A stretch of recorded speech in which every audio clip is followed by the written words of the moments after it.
Si tu as vécu avec un pervers narcissique, ton corps l'a compris avant toi, avant même que tu mettes des mots sur ce que tu vivais, avant que tu réalises que ce n'était pas normal.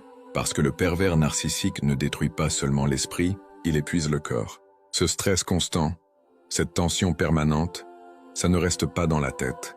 Et quand ton corps commence à parler, c'est qu'il a déjà trop encaissé. Voici 5 signaux que ton corps t'envoie quand tu vis avec un pervers narcissique. 1. Une fatigue chronique. Peu importe le nombre d'heures que tu dors, tu te sens constamment épuisé, comme si être près de lui te vidait de ton énergie. Tu n'as jamais remarqué qu'il faisait exprès de provoquer une dispute juste avant d'aller dormir? Ou alors exprès de faire du bruit pour te réveiller? Les tensions, les conflits, l'hypervigilance permanente finissent par dérégler ton sommeil et épuiser ton système nerveux. 2. Des problèmes intestinaux inexpliqués. Brûlures d'estomac, nausées, maux de ventre, intestin irritable. On dit souvent que l'intestin est notre deuxième cerveau. Ton corps réagit à un danger que ton esprit n'a pas encore nommé.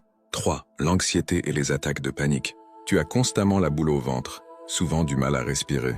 Surtout quand il est là ou quand tu sais qu'il va arriver. C'est l'anxiété d'anticipation, car tu te demandes « Qu'est-ce qu'il va me dire ou me faire cette fois ?» 4.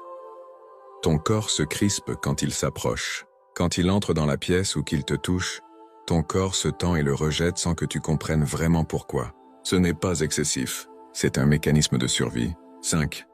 Le brouillard mental et la perte de concentration.